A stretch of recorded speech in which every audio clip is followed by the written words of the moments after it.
인지의 방법, 분석과 통찰. 학자들은 실제와 삶의 법칙을 연구할 때 분석이라는 학문적 방법을 쓰는데, 분석이라는 단어가 이미 드러내듯이 이 방법은 늘 연구 대상을 점점 더 작게 나누어 세분하다가 결국 파괴하는 경향이 있다. 학자들이 내놓는 연구 결과란 문서로 일목요연하게 나타낼 수 있고 지식의 양을 늘려나가는 식의 이해를 말한다.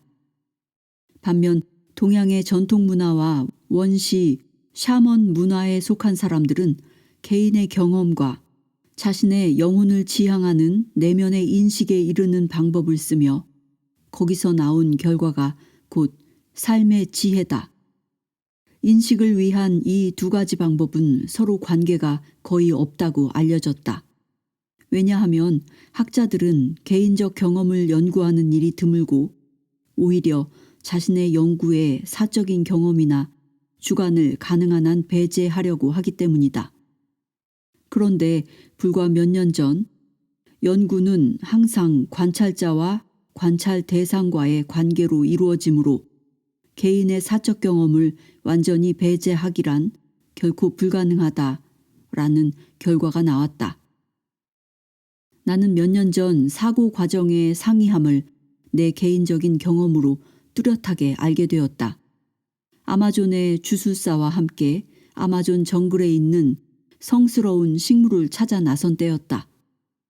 당시 나는 서구인들이 성스러운 식물과 그 식물에 포함된 알칼로이드의 효능에 대해 알고 있다는 내용을 이미 읽은 뒤였다. 나는 두꺼운 영어책 2권이 든 배낭을 메고 아마존의 가장 외진 구석까지 들어갔다. 주술사는 학교를 다닌 경험이 전무했으니 본인이 직접 사용하는 식물의 생화학 작용에 대해서는 전혀 알지 못했다. 그래도 스페인어를 조금 할 줄 아는 주술사는 페루의 복잡한 대도시 이키토스에 가서 서구 의례를 공부한 적이 있다고 말했다. 그때 주술사는 카톨릭 미사가 무척 인상 깊었지만 미사에 사용되는 성스러운 식물에서 나온 포도주를 먹어보지 못한 것이 못내 아쉬웠다고 했다. 그래서 그는 직접 포도주를 구해 마셔보았는데 영 실망스러웠단다. 결국 그는 자신의 성스러운 식물로 되돌아왔다. 나는 그에게 환각 증상을 일으키는 열대지방의 덩굴 식물 아야후아스카를 복용할 때 모노아미노 옥시다아제, 저해제가 들어있는 카크루나 같은 식물을 첨가해야 위장이 헐지 않으면서 약의 효과를 볼 수 있다는 사실을 어떻게 알았느냐고 물었다. 그랬더니 주술사는 어리둥절한 눈으로 나를 쳐다보았다. 그는 식물에게 물어본다고 말했다. 열대우림 지역을 돌아다니던 중에도 그는 중요하다는 식물의 혼을 불러내 말을 걸어야 한다고 재차 이야기했다. 처음엔 무척 놀랐지만 점점 그의 말뜻을 알 것 같았다. 주술사는 내 영혼에 있는 그림의 세계로 떠나는 매우 인상 깊은 길을 알려주었다. 그는 내게 축복이나 다름없는 신비로운 여행의 안내자였다. 그 일이 어떻게 가능했는지 나로선 알 수 없는 일이지만 실제로 주술사는 노래를 불러 내 내면의 그림에 영향을 주고 심지어 조종도 할 수 있었다. 반면 내가 알고 있는 생화학 지식은 아무에게도 심지어 나 자신에게도 깊은 인상을 준 적이 없었다. 직관적 인지는 굉장히 큰 가치가 있다. 그렇다고 학문적 방법을 버려서는 안 된다. 지식이 나를 감동시키지 않았기 때문이다. 생화학 지식은 책을 통해 얻은 것이지 나 자신의 경험의 깊이가 더해지지 않은 것이기에 그리 가치가 크지 않았다. 정직하게 말하면 아무 가치가 없었다. 반면 아마존에서 겪은 비슷한 경험들로 인해 내면의 그림을 보는 직관적 인지에 점점 더 큰 가치를 두게 되었다.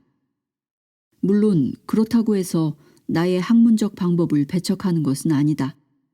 결국 생각의 과정에는 서로 보완할 수 있는 두 가지 인지 방법이 존재한다는 것을 알 수 있다. 그것은 모든 것을 세분하여 파괴할 수밖에 없는 남성 전형적인 인지 방법과 내면의 과정을 통해 전체를 파악하는 동시에 대상을 전체적으로 유지하고 평가하는 여성 전형적인 인지 방법이다.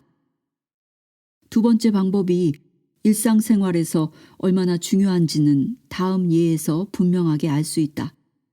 연설하는 사람이 연단에서 뒤로 기댄 자세로 앉아 청중에게 눈길 한번 주지 않고 수많은 청중을 스쳐보면서 머리를 쳐들고 팔짱을 끼고 있으면 우리는 그를 오만하고 콧대가 높다고 생각한다.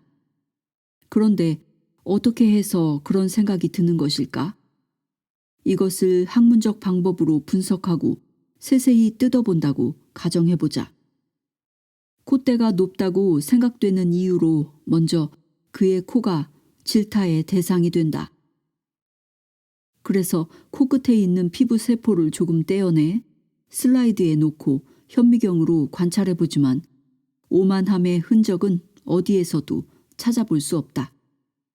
심지어 전자현미경으로 세포의 핵과 유전자까지 샅샅이 들여다본들 현재의 유전학 수준에서는 오만함의 증거를 절대로 찾아낼 수 없다.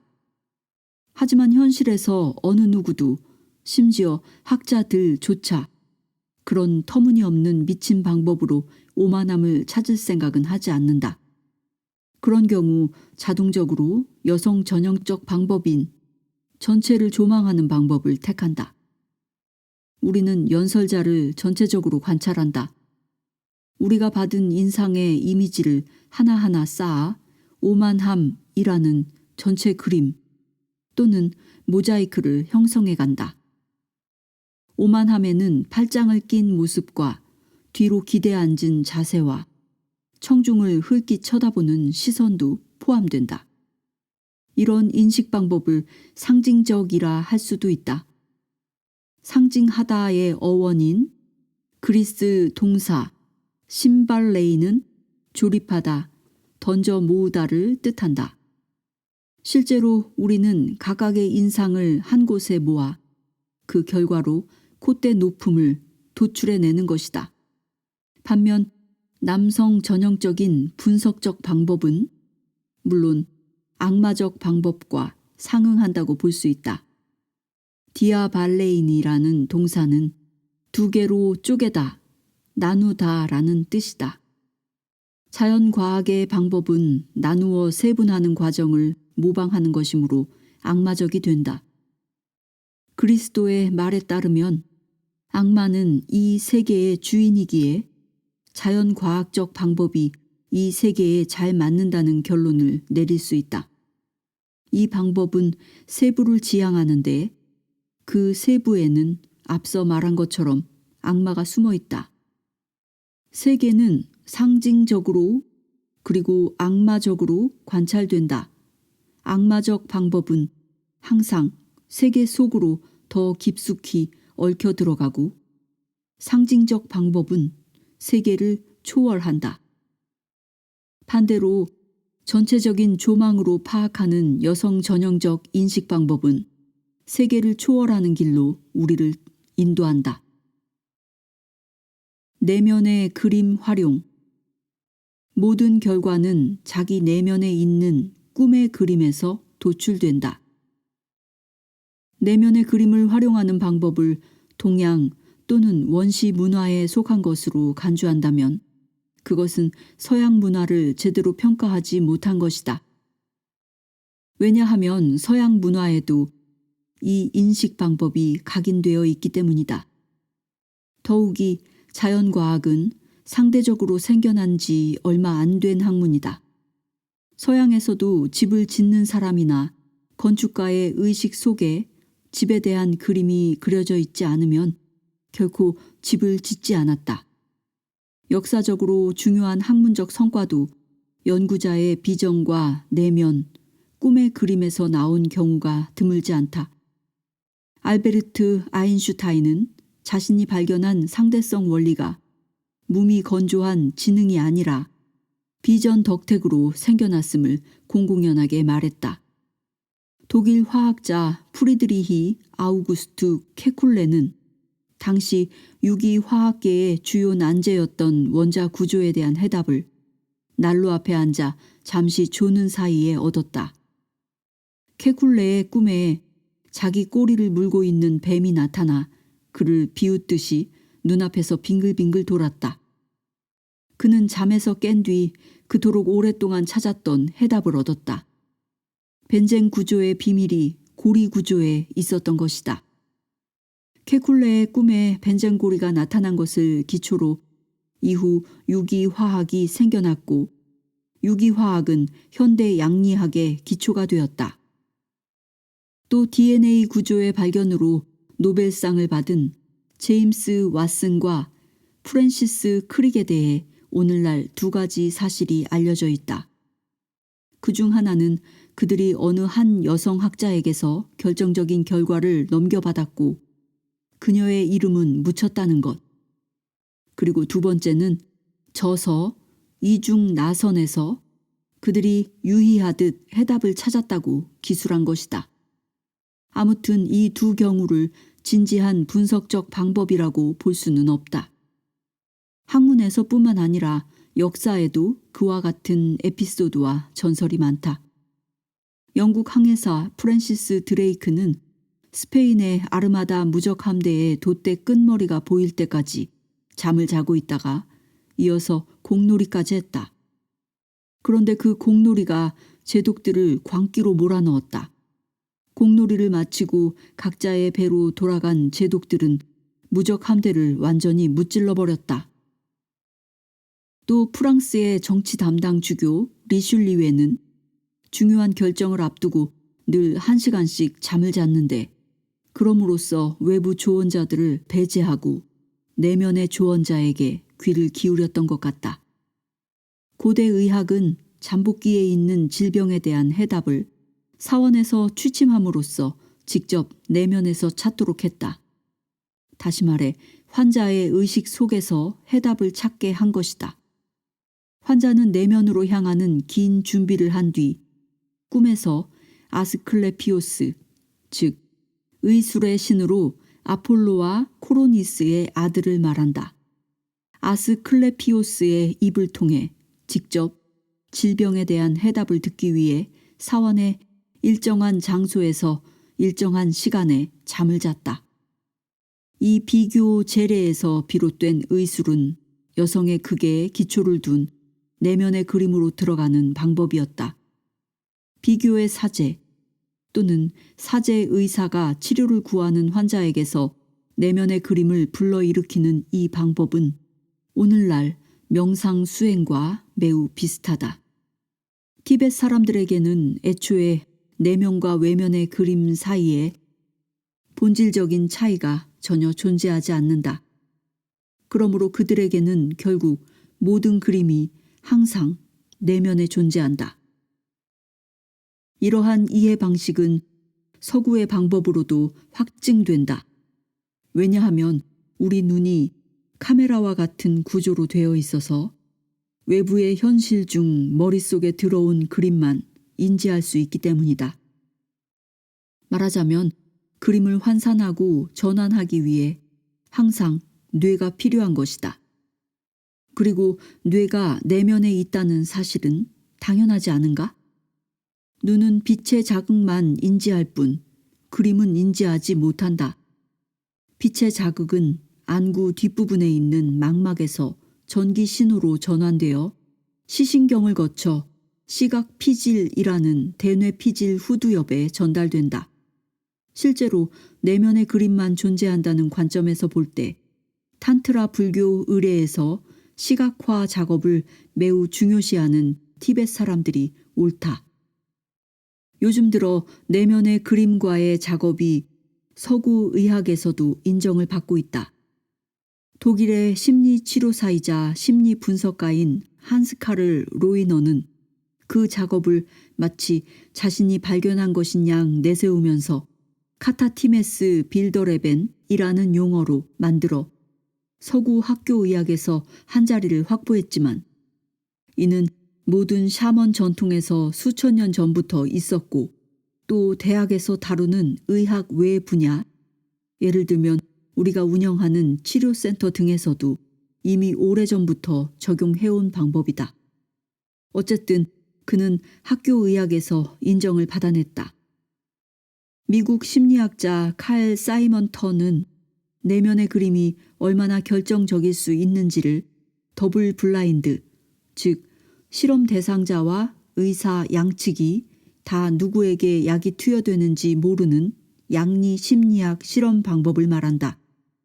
이 더블 블라인드 연구로 증명해 보였다. 사이먼턴은 명상 수행으로 암 환자의 수명이 2배 이상 연장된다는 것을 증명했다. 그럼에도 명상 방법은 학교의학에 도입되지 않았는데 유감스럽게도 학교의학은 늘 제약산업의 수중에 있었기 때문이다. 오늘날에도 여전히 명상법은 제약회사 입장에서 달갑지 않은 대상이며 환자에게 해가 되는 것으로 치부되고 있다. 학교의학의 한 분야인 심리신경면역학은 다름 아닌 정신과 면역체계의 결합을 연구하는 학문이다. 여기서 나온 결과는 매우 인상 깊기도 하고 기이하기도 하다. 즉, 샤먼들이 행해온 옛 의술의 효과가 학문적으로도 입증된 것이다. 사실 연구할 필요도 없고 그냥 샤먼들이 행하는 현장을 보기만 해도 알 수 있는 일이었다. 아무튼 심리신경면역학이 내놓은 결과에 이제 우리가 기뻐할 수 있다. 예를 들면 심리신경면역학은 어떤 기관에 웃음을 유도하면 실제로 그 기관의 혈액순환이 증가해 치료가 촉진된다는 사실을 증명했다. 나 역시 그런 사실을 이미 수십 년 전부터 알았고 환자를 그런 방식으로 치료해왔다. 치료할 때 명상을 통해 내면의 웃음으로 들어가는 방법을 활용했고 그것이 또 이 책으로 발전했다. 내면의 웃음이야말로 내가 가장 좋아하는 말이다. 태국의 도교 수련 지도자 만탁 치아도 심리신경 면역학이 생겨나기 훨씬 오래전부터 같은 방법을 썼다. 어쨌든 학문을 철석같이 믿는 사람들도 이제 내면에 있는 그림인지라는 전통적 방법을 신뢰하게 되었다. 학문은 오늘날 많은 현대인들에게 유일한 종교가 되었다. 현대인들 대부분이 학문적 사고나 유추 능력 없이 맹신적으로 학문을 믿는다. 그것이 얼마나 위험한 일인지는 독일 공영방송에서 보도하는 제약회사 콘체른의 관계가 한 예가 될 수 있다. 학문적 결과가 나왔다 하면 곧바로 협박과 뇌물수수, 굴종이 혼합된 심한 부작용이 따른다. 내면의 웃음은 실제 웃음과 아무 관계가 없다. 사실 내면의 웃음이란 신체의 한 부분으로 주의를 돌리기 위한 수단에 지나지 않는다. 이와 마찬가지로 정신요법에서 행하는 자발성 훈련, 즉 스스로 깊은 이완 상태에 들어가는 훈련을 말한다. 이 자발성 훈련에서 따뜻한 느낌을 만들어내는 방법도 오래전에 우리가 확립한 방법으로 상급 단계에 들어가면 역시 내면의 그림을 가지고 작업한다. 자발성 훈련의 창시자 요하네스 하인리히 슐츠는 내면의 그림이 불교의 명상과 유사함을 간파했다. 그는 자신이 고안한 방법이 불교의 명상에서 비롯되었음을 밝힌 그릇이 큰 사람이었다. 현대의 수면 연구도 내면의 그림을 이용해 치료하는 방법에 학문적 뒷받침이 된다. 수면 연구로 보통 깨어있는 상태에서는 뇌파의 진동수가 상승할수록 창의력이 떨어진다는 사실이 증명됐다. 사람이 흥분해서 이성을 잃은 상태에서는 뇌파의 진동수가 70Hz까지 올라가 감마 영역의 상한선까지 올라갈 수 있는데 이때 창의력은 거의 0에 이른다. 흥분해서 날뛰는 사람은 당연히 좋은 해결책을 찾을 수 없다는 얘기다. 뇌파가 상당히 높은 베타 영역인 21에서 38Hz에 해당되는 상태만으로도 초조, 스트레스, 공포가 지배한다. 그러나 심신을 안정시키고 주의 깊게 들을 수 있는 상태에 이르면 뇌파의 진동수는 20Hz 아래로 떨어진다. 내면의 그림을 볼 수 있는 명상 때와 같은 깊은 긴장 이완 상태에 들어갈 때 뇌파의 진동수는 14Hz 이하로 떨어진다. 그리고 이때 알파 상태라고 하는 창의력이 뚜렷하게 상승하는 상태에 도달한다. 안정 상태가 더욱 심도 깊은 차원에 이르면 뇌파의 진동수가 7Hz 이하로 떨어지는데 이 범위를 세타 영역이라고 하며 이때 창의력이 한층 높아진다. 이 영역에서 훌륭한 정신치료사가 제 역할을 하게 된다. 뇌파의 진동수가 그보다 더 떨어져 3Hz 이하가 되면 깊은 수면 상태인 델타 영역에 들게 되며 이 영역에서는 요가 수행자나 라마교 승려의 발전된 의식 상태가 활동한다. 우리는 매일 밤 수면 중 이 모든 상태를 연속적으로 겪는다. 눈동자가 빠르게 움직이는 렘 수면 단계에 들어가기 전 다시 베타 상태에 이르러 내면의 그림이 동반된 꿈을 꾸게 된다. 오늘날 우리는 수면 연구를 통해 꿈의 단계와 꿈의 그림이 정신건강에 얼마나 중요한지를 알게 되었다. 우리는 꿈의 영상을 통해 낮에 일어났던 일을 정신적으로 가공한다. 꿈이 시작될 때 누군가가 깨워 꿈이 중단되면 평소 자는 시간만큼 잤더라도 몸이 축 처지는 기분이 든다. 꿈을 못 꾸게 한 상태에서 3일 밤이 지나면 환각에 시달리는 첫 실험 대상자가 생긴다. 다시 말해 눈을 뜬 상태에서 꿈의 그림을 본다는 것이다. 그런 식으로 계속해서 7일 밤이 지나면 모든 실험 대상자가 정신병이라고 이르는 상태에 도달한다. 다만 고도로 훈련받은 정예군과 아기를 보살피는 엄마의 경우만 꿈을 꾸지 못하게 했을 때 10일까지 버틸 수 있었다. 여기에 삶을 결정하는 법칙을 적용하면 내면의 그림 작업에서 한층 본질에 접근한 관점들이 도출된다. 그중 한 가지는 최면 상태에서 의식의 집중이 가장 뚜렷하게 나타난다는 것이다. 또 다른 관점은 처음으로 떠오른 생각 속에, 즉 시작의 법칙 속에 기회가 존재한다는 것이다. 여기서 시작의 법칙이란 시작 속에 이미 모든 것이 들어있음을 뜻한다.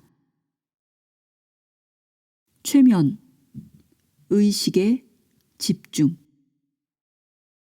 자신의 의식이 어디에 집중되어 있느냐에 따라 결과가 달라진다. 우리는 대개 특별한 의식 상태에 대해 매력을 느낀다.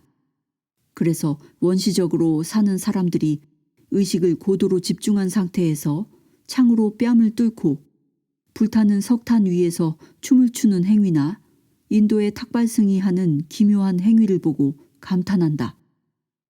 이런 행위는 모두 의식이 고도로 집중되어 전혀 고통을 느끼지 못하는 최면 상태에서 가능한 일이다. 우리 역시 이런 최면 상태에 대해 잘 알고 있을 뿐더러 익숙하기도 하다. 다만 그것을 깊이 생각해 본 적이 없고 그 상태가 썩 달갑지 않을 뿐이다. 우리는 텅 빈 고속도로를 달리면서 가끔 최면 상태에 들어간다. 그럴 때는 차를 1시간이나 몰고도 그 시간을 잘 인식하지 못한다. 정신치료사가 이용하는 최면 상태는 감기 최면이라고 한다.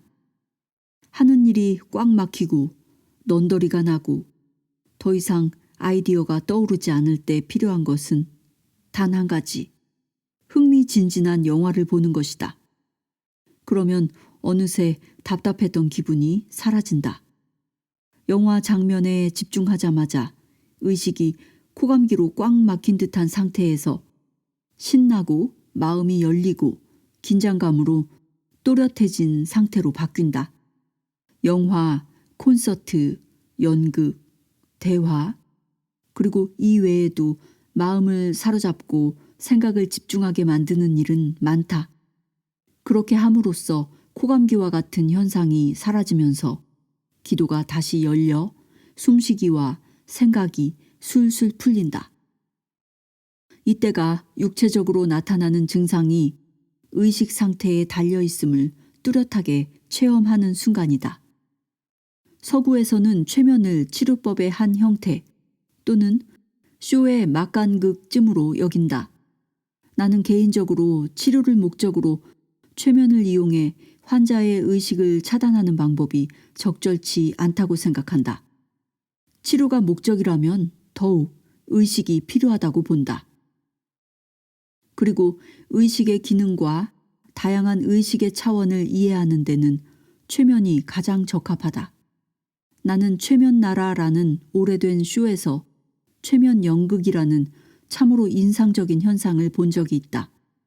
최면술사가 관객들에게 두 손을 깍지 끼워 보라고 하면서 이제 손이 딱 달라붙어 떼어내지 못할 거라는 암시를 주었다.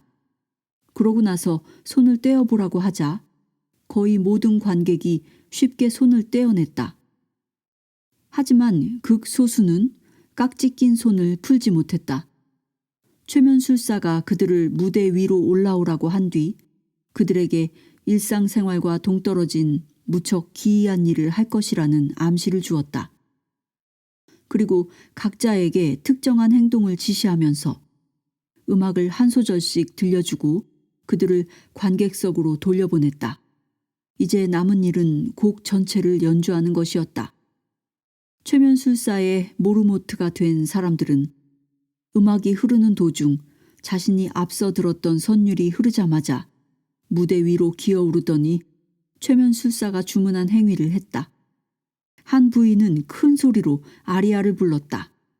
아리아를 부를 능력도 재능도 없는 사람이 열심히 부르던 노래는 급작스러운 시작처럼 급작스럽게 끝이 났다. 부인에게 들려준 선율 한 소절이 지나고 다음번에 이어지는 선율이 또 한 남자를 자극했다. 무대 위에 오른 남자는 기이하게도 재능을 타고난 것처럼 스트립쇼 댄서의 행위를 해보였다. 다행히 상황이 너무 민망해지기 전 그에게 들려주었던 선율이 끝났고 이어서 한 신사가 또 무대 위로 올라왔다. 그는 자신의 달의 민족에게 달의 언어로 열정적인 인사말을 했다. 그가 인사말을 마치자마자 관객석에서 한 부인이 벌떡 일어나더니 유창한 달의 언어로 대답을 하는 놀라운 일이 벌어졌다. 이런 식으로 광기가 계속되었다. 기이하기 짝이 없는 광경에 놀라 입이 떡 벌어진 관객들은 등골이 오싹해졌다. 최면 쇼는 관객들의 반응이 너무 부정적이었기에 여기서 중단되었다. 모든 사람들이 이따위 쇼는 중단해야 한다고 했다. 너무도 조야한 투사가 활용된 상황에서 나온 결과를 본 관객들이 인간의 품위를 거스르는 공연이라며 거세게 비판했다. 그때 사회단체의 대표자라면 이 상황을 통해 자신들이 대중에게 영향을 주는 방법을 관객들이 꿰뚫어 볼 수 있다는 데 대한 두려움을 느꼈을지도 모르겠다.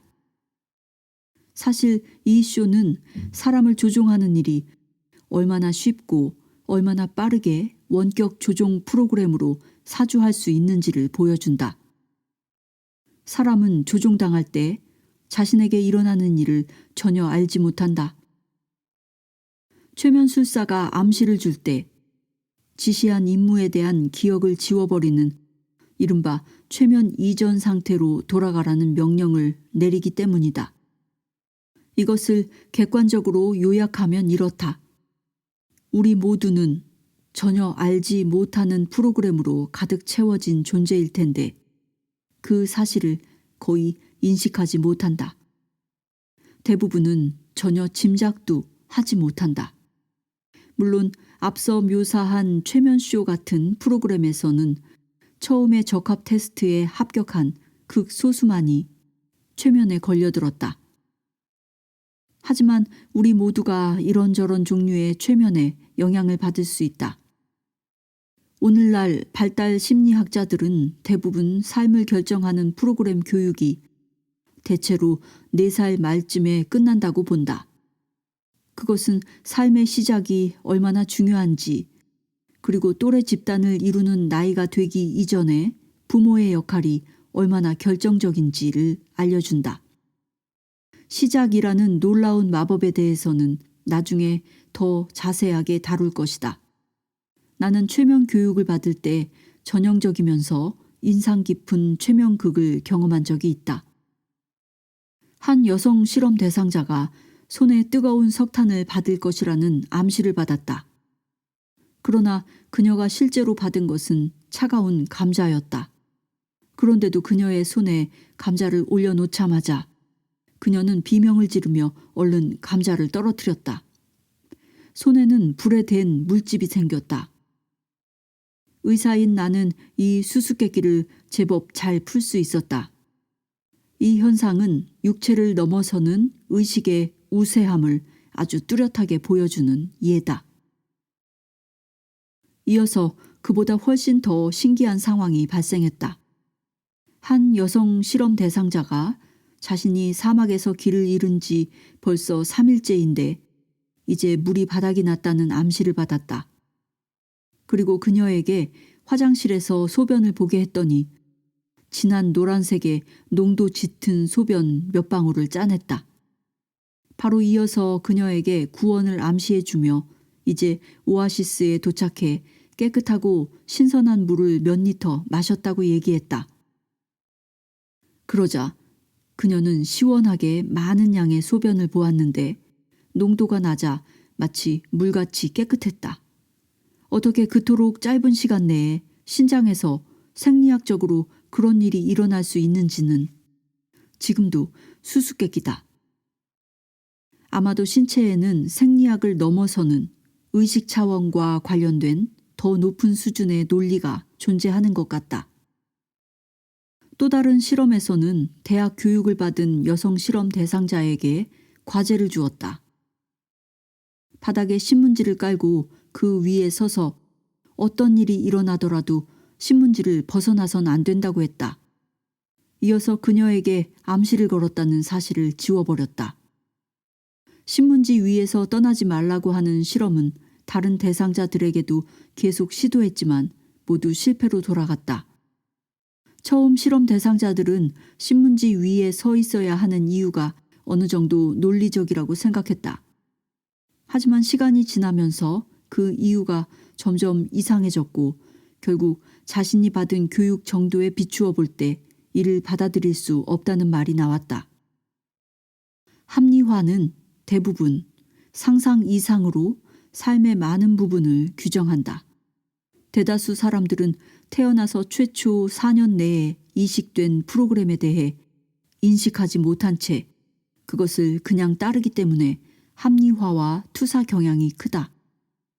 유능한 심리요법 의사는 삶에 기입된 이런저런 프로그램을 환자로 하여금 의식하게 만들어줌으로써 자신의 환자들이 지금껏 상상할 수 없었던 새로운 자유를 누릴 수 있도록 해준다.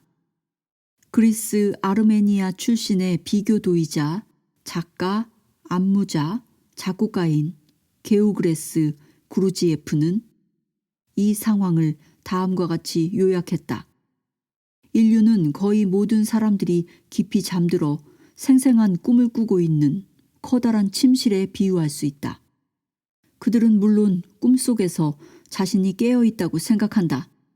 다만 한 구석에 실제로 깨어있는 사람이 있고 그 사람은 주위의 모든 사람들이 잠들어 꿈을 꾸고 있음을 깨닫는다. 그러는 사이 침실 한가운데서 어떤 사람이 막 깨어나 어리둥절한 채 눈을 비비며 자신이 잠든 상태에서 내내 꿈을 꾸었으면서도 스스로는 깨어있다고 믿은 사실을 좀처럼 이해하지 못한다. 최면 실험에서 나타난 것처럼 우리에게 프로그램된 것의 영향력이 삶에 결정적일 수 있다. 예를 들면 민헨 신문에 이런 사건 기사가 난 적이 있었다. 금요일 오후 냉장차 운전사가 공장 마당으로 차를 몰고 들어가 세워놓고 냉각장치가 가동 중인 화물창고 안으로 들어갔다. 곧이어 다른 운전사가 와서는 화물창고 문이 열려있는 걸 보고 누군가 부주의하게 열어두었다고 생각해 문을 닫았다. 그렇게 해서 화물창고에 갇히게 된 운전사는 크게 놀랐다. 주말을 앞두고 근무가 끝났으니 월요일 오전이 되기 전까지는 아무도 자신을 발견하지 못해 자신은 틀림없이 얼어 죽을 것이라고 생각했다. 그리고 일은 바로 그렇게 되었다. 창고에 갇힌 운전사가 생각했던 그대로 이틀 후 사망 원인이 동사로 나타난 사망자가 발견되었다. 신문에 기사가 난 것은 바로 그 동사 증상 때문이었다. 왜냐하면 자신이 얼어 죽을 것이라는 운전사의 예상 외에는 얼어 죽을 이유가 전혀 없었기 때문이다. 다른 운전사가 가면서 냉각장치를 껐던 것이다. 창고에 갇힌 운전사는 자신에게 주입한 프로그램과 그 프로그램에서 비롯된 예상으로 인해 죽은 것이다. 육체를 지배하는 의식. 의식은 의사가 치료하지 못하는 불치병도 낫게 한다. 앞서 이야기한 방사선 종양학자 칼 사이먼턴이 보고한 예가 있다. 말기암 환자가 미국 병원에서 마지막 기회를 잡게 되었다. 즉, 새로운 신약이 개발되었는데 아직 사람에게 안전하다고 검증되지는 않았지만 동물 실험에서 연구자들의 모든 예상을 뛰어넘은 효과를 보인 것이다. 환자의 동의 없이 새 약을 실험적으로 투여할 수 있는 독일의 대학병원과 달리 미국에서는 약을 투여하기 전 항상 환자의 동의를 얻어야 한다. 죽음에 임박한 환자는 마지막 지푸라기라도 잡고 싶은 심정으로 신약에 모든 희망을 걸었다. 그리고 그 약은 놀라운 효과를 보였다. 단시간에 모든 암세포의 전이가 사라졌고 시간이 조금 더 지나자 근원 종양까지 사라졌다. 그는 완치되어 퇴원했다. 그리고 관행적으로 하는 기계적 검사만 남아있을 뿐이었다. 그는 얼마간 걱정스러운 마음으로 검사를 마쳤고 더 이상 몸 안에 암세포가 자라지 않는다는 결과까지 확인하게 되었다. 여기까지는 좋았다. 그런데 그가 또 다른 검사를 하기 위해 대기실에서 기다리다가 우연히 자신이 복용한 약 이름이 나오는 의학 잡지를 보게 되었다. 놀랍게도 기사는 그 약이 동물 실험에서 보였던 효과를 전혀 충족하지 못한다는 내용이었다. 몇몇 단기적 개선과 간혹 치료가 되는 경우를 제외하고 아무런 효과가 없어서 제약회사에서 약을 회수할 것이라고 쓰여 있었다. 이 기사를 읽고 너무도 당황한 환자는 담당 의사에게 불안한 마음을 토로했고 의사는 물론 환자에게 당신이 치료된 몇몇 케이스에 속하는 큰 행운아라는 확신을 심어주려 애썼다. 그러나 환자는 필름을 되돌려 애초 자신의 몸 안에 있었던 암세포 전사들이 운동장을 가득 메운 상태로 내면의 그림을 만들었다. 그래서 의사가 의도적으로 가짜 약, 즉 플라시보 약제를 투입해 다시 게임을 반복했지만 환자는 새 게임에 참여하지 않고 얼마 지나지 않아 사망하고 말았다. 다행히도 가짜 약 연구는 그 같은 예를 규명하고자 시도할 만큼 점차 발전했다. 실제로 플라시보 연구의 시발점은 미국 정형외과 의사가 두 가지 무릎 관절 수술 방법을 비교하기 위한 것이었다. 두 실험 대상자 그룹에 가짜로 수술한 것으로 꾸민 비교 대상자 그룹을 하나 더 두었다. 결과는 놀랍게도 두 수술법에 차이가 없는 것으로 드러났다. 더욱 놀라운 일은 가짜 수술 그룹도 결과에 전혀 차이가 없었다는 것이다.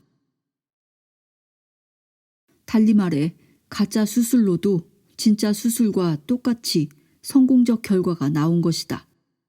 이어서 심장외과의는 대체 장기 수술을 앞둔 환자들에게 비슷한 실험을 했다. 이 실험에서도 대체 장기 수술을 받은 환자들과 가짜로 수술받은 사람들 사이에 별 차이를 보이지 않았다. 이런 결과를 보면 현대의학에서는 사람들이 생각하는 것보다 훨씬 더 많은 최면과 마법이 작용하는 것으로 보인다. 자연과학을 연구하는 전문가들은 옛날부터 이 마법의 요인에 대해 알고 있었고 이 현상을 마약 의사라고 부른다. 연구자들은 더블 블라인드 연구를 통해 가짜 약이라는 요인과 환자의 자기 최면 능력을 배제하려고 한다.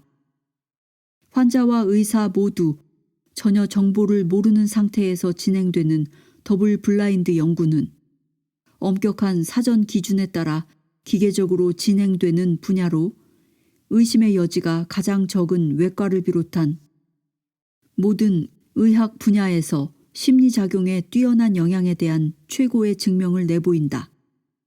오늘날 마약 의사 그리고 환자의 자기 최면과 자아 치료 능력 촉진 여부가 치료의 결정적 요인이 된다는 사실이 점점 더 분명해지고 있다. 이 두 요인을 배제했을 때 상대적으로 결과가 나쁘게 나온다는 것을 더블 블라인드 연구가 대표적으로 보여준다. 이 연구는 엄격한 방식을 고수함으로써 학교 의학자들이 치료에서 의식의 영향이 어마어마하다는 사실을 충분히 인식하게 만든다. 물론 그들이 재차 사실을 인정하지 않더라도 말이다. 내면의 그림에 의한 영향은 여기서 그치지 않고 극적인 발전을 거듭한다.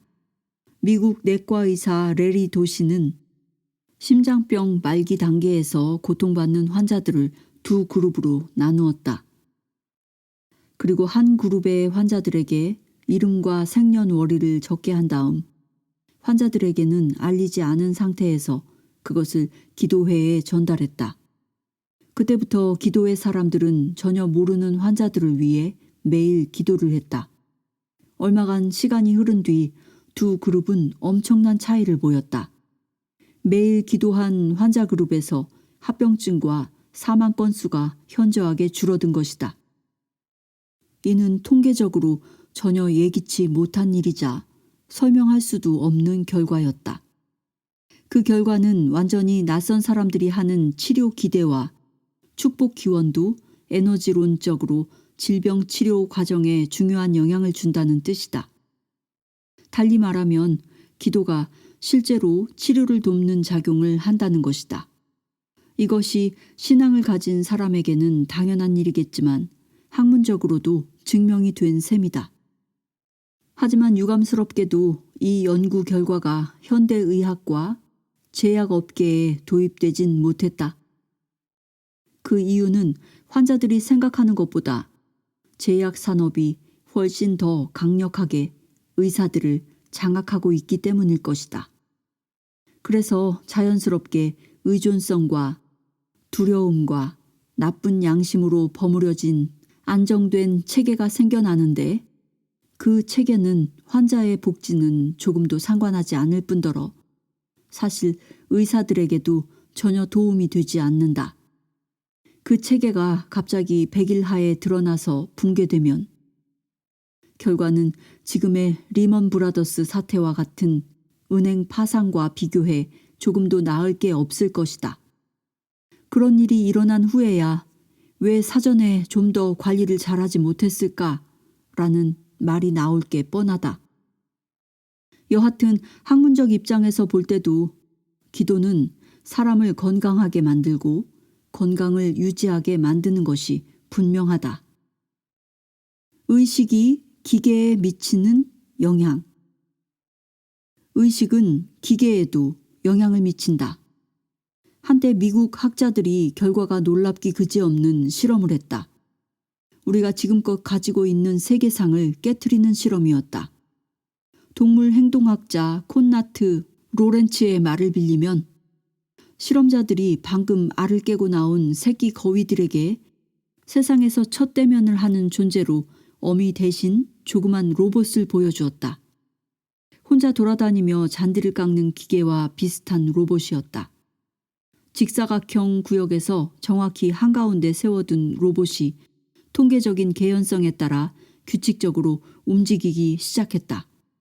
다시 말해 로봇이 오래 돌아다닐수록 사방을 골고루 돌아다닌다는 얘기다. 이번에는 직사각형 구역의 오른쪽 측면 세로 부분에 새끼 거위들이 들어있는 작은 울타리를 들여놓았다. 그러자 로봇의 이동 경로가 사람들의 기대와 다르게 바뀌었다. 로봇은 과도할 정도로 자주 새끼 거위들에게 가까이 다가가 훨씬 더 오랫동안 머물러 있었다. 실험을 반복해도 결과는 마찬가지였다. 새끼 거위들에게 자신들의 어미로 알고 있는 로봇을 가까이 끌어당기는 무언가가 있다고밖에 할 수 없었다. 이 실험은 결국 의식이 결정적인 요인이라는 것 외에 달리 설명할 수 없는 결과를 내놓았다. 이 실험에서 예기치 않은 또 다른 결과도 나왔다. 앞 실험과 비슷한 과정으로 시끄럽게 소음을 내는 로봇을 직사각형 구역에 놓아두고 움직이게 했다. 그리고 밤에 직사각형의 세로면에서 사람이 잠자도록 했다. 그러자 로봇이 이동 경로를 바꾸어 잠자는 사람에게서 멀어졌다. 로봇은 통계적으로는 예상할 수 없을 정도로 현저하게 사람과 거리를 두었다. 결국 사람은 잠을 자고 있으면서도 알 수 없는 방법으로 소음을 내는 인자를 멀리하는 것 같다. 이 실험도 의식이 결정적인 요인임을 다시 한번 증명해 보인다. 오늘날 의식이 타인의 의식에 영향을 줄 수 있다는 것에 대해 더 이상 의심하지 않는다. 의식이 물질에도 영향을 주므로 신체와 장기에도 영향을 줄 수 있다는 것에 대해서는 완전히 무지한 사람들만 의심을 품을 뿐 상황을 전체적으로 파악하는 의사가 의심하는 경우는 매우 드물다. 도무지 말귀를 알아듣지 못하는 서구 학교의학계 의사 가운데 적지 않은 사람들만이 아직도 의심을 품고 있을 뿐이다. 심지어 기계도 의식의 영향을 받을 수 있다고 증명한 이 새롭고도 놀라운 결과는 우리에게 정신의 신세계를 향해 나아가라고 촉구한다. 실제로 이미 많은 심리요법 전문의 가운데 거꾸로 기계와 도구에 의식에 영향을 미치는 이들이 많다. 질병을 치료할 때 예민한 피부 저항 측정 기계를 사용하는 우리처럼 예민한 치료 기계를 다루는 사람은 치료사와 기계 사이에 논리적으로 설명하기 어려운 기이한 관계가 있다고 여긴다. 물론 기계와 환자 사이에도 그런 관계가 존재한다. 즉, 아무리 거짓말을 해도 기계로 살피면 결국 사실이 드러난다는 것을 아는 것만으로도 환자의 태도가 달라진다. 그 결과로 자신이 곧 죽는다는 것이 확실해질 때 무의식은 아주 빠르게 저항을 포기한다. 더 나아가 치료사가 기계를 좋아하느냐 거부하느냐에 따라 기계의 수명도 달라진다. 그에 대해서는 지금까지 많은 일화가 남아있다. 한 예로 스포츠카 세계 선수권자였던 니키 라우다가 차 사고로 병원에 누워있는 동안 2위였던 알랭 프루스트가 대신 그 차를 타고 출전했던 적이 있다. 그때 프루스트는 우승을 했고 세계 선수권자가 되었다. 기자가 알랭 프루스트에게 결정적인 질문을 했다. 라우다의 차와 당신의 차에는 어떤 차이가 있습니까? 그러자 프루스트가 대답했다. 라우다는 경주하는 내내 차를 욕하고 나는 차에게 다정하게 말을 걸지요.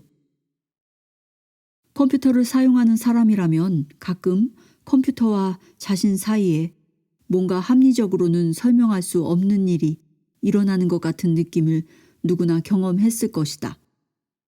우리는 앞으로 그런 비합리적인 일도 염두에 두어야 할 것이다. 이미 학문적으로도 비합리적인 일의 단서를 찾는 연구가 진행되고 있다.